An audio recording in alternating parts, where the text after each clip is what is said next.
Right, Mr. Fearon, thanks for that little cameo on your live. This is your Facebook live. It's doing quite well. You do good numbers on your Facebook. I see. That's good. I like it. I'm grateful for that, you know. It's a good look. It's a good look.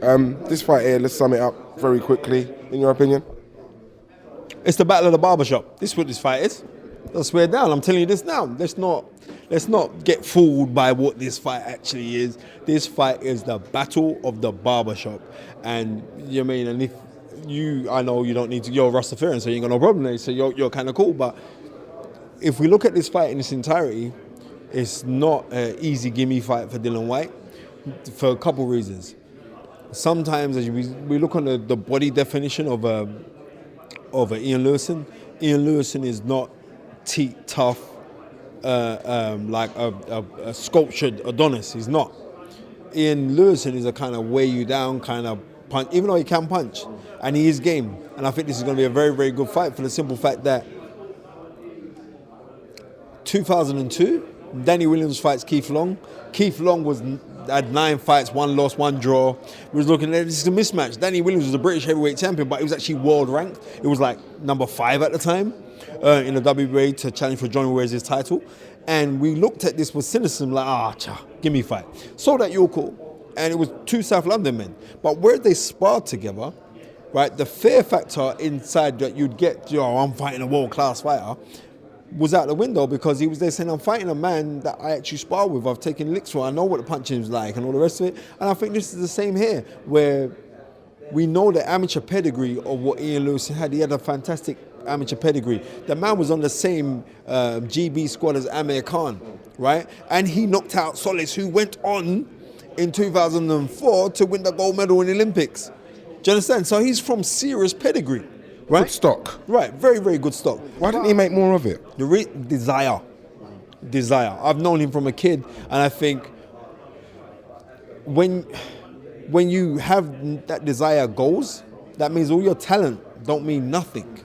And if your talent don't mean nothing, then your purpose of what you're doing is your passion is non-existent. But I would say this, that Ian has the better pedigree because Dillian Whyte's a baby in professional boxing, and he's a baby in boxing terms, yeah. In boxing terms, he's just been in the game since the other day. It's not nothing new. What was it? He started boxing, 2006? That's 6 years. That's not even, that's like 5.5 years. Even though he's been doing K1 and all the rest of the kind of cage fighting and stuff like that, but he hasn't been in professional boxing or amateur boxing. So certain things are being new, and we've seen the Dave Allen fight that Dillian had. Dillian's still learning, hence why he opted to go 10 rounds. Why? Because he could learn how to ring generalship, he could learn how to glide around the ring, pop his jab out, stuff like that. This is why this fight's a lot interesting, a lot closer than. How well did he do that? In that Dave Allen fight, from your point of view? In my point of view, he done reasonably okay. I think a lot of pressure's been on him because his best performance to date was Anthony Joshua's worst performance to date. Do you understand? So, but the only reason why it was Anthony Joshua's worst performance because of the attitude and the toughness of Dillian Whyte. Because Dillian Whyte is a tough man, and emotions were playing a part of it as well. Joshua couldn't have come in any less than how he was, to be honest with you. No, because and he nearly went. Listen, second round left up, it was hurt. It was hurt. And if Dillian was taught the fundamentals, then no disrespect. If Dillian had been training from day dot with Mark Tibbs, maybe in the second round, maybe, big if, right? Anthony Joshua doesn't get out of the second round. But he didn't know how to administer what to do, or like to take those little step backs. We see this many times. February 1989, Frank Bruno versus Mike Tyson. You know what I mean? He's hurt Tyson. He's hurt Tyson. Get in there, Frank, right? But because he wasn't taught how to administer the shots to this done the dance, he didn't know what to do. And it was the same with Dillian Whyte. But now he's learning. This is why it's going to be an interesting fight, because when you get a new trainer, it takes about 4 or 5 fights before you really get into the pattern and you start working in tangent with each other. So this is an interesting fight. It's a very, very good fight. 5 weeks notice, I don't believe there's going to be enough time for Ian Lewison to get ready, where Dylan's constantly in the gym. And let's talk about that, because I mean, I've asked his trainer, I've even spoke to Dillian about it, the maturity, the evolving maturity of his approach to fights. What What do you think of that? Because I mean, I can clearly see there's a marked difference between Dillian Whyte a year ago, 2 years ago, to the man he is now. And what's behind that from your point of view? I would say it's like him taking this game really, really seriously. Is that the desire you talk about? That's the desire I'm talking about. I think that he's always had that desire, but no disrespect to his former trainers, but I don't think they got into his head in a way that needed to get into his head.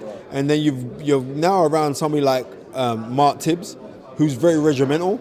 His dad's one of the greatest boxing trainers ever to come out of the UK. Just look at his dad's resume, and those things rub off on you, right? So I think now that's what Dillian needed. Dillian didn't need no one to teach. Dillian just needs to be taught the fundamental basics. So I think it was the best thing that he could go with is somebody like a Mark Tibbs, who I call them fish and chips trainers, right? You know them hand tuck up basics, yeah. But the basics. Reason why? Because all the pizzazz, we've got that initially just by definition of our DNA. So I know what you mean. Right. So he don't need that sexy boxing. He needs to be taught the fundamentals, and all the other rhythmic stuff will come off of the back of it. He wins the title. Everybody's saying Derek Chisora next. Who wins that and why? Listen, see, this guy is the correct preparation for a fight against Derek Chisora, because Derek Chisora's a tougher man than that. Derek Chisora's got world-class experience. Derek Chisora's been British, Commonwealth and European champion. That is a very, very big ask of Dillian to go into that fight, but it's always boxing about timing. And right now, Dillian's got to get rid of this fight, and he's taking this fight very seriously because Eddie Hearns approached him to talk about the Derek Chisora fight, and Dillian said, "Don't chat to me about that. I don't want to talk about that. I want to talk about this fight and deal with this fight in hand." Well, that's good. I mean, again, that's another sign of the maturity, growing maturity. How long before he fights again? Listen, the way he's going. I was speaking to Ambrose Mendy this morning, right? And Ambrose said Dillian shouldn't take this fight against because it's a danger fight, right? Worst thing, you're fighting a guy with nothing to lose. He could try a thing on you, right? So I would say if he's impressing him in this fight, then a fight against somebody who's world ranked or fringe contender, a decent win against that to build that momentum. But Dillian needs to impress in his next two fights, and then the Joshua fight will happen. But we never know. It could be Dillian Whyte versus David Price. That's another one. I'm thinking, that'd be a decent fight too. I think he's got to go that route. To be honest, he's got to have it with him. If the job of cleaning up your own backyard is complete, I think it ends with David Price. If he gets through the next two fights, as we've just called them out. But he's going to have to. But there's some really good heavyweights out there right now. There's still David Haye out there. True. These are all really, really good fights. So right now it's an exciting time for boxing. Nuffin'Long'Tv. Keep on doing your thing. I love what you guys. No, Appreciate being real. And I like talking on you lot's channels more than most people's channels, because the rest of them I get a lot of racism abuse. And it seems seriously, but we're getting good numbers now, right? We're getting good numbers. We do numbers. Right. So the major thing is we're not getting no racist abuse.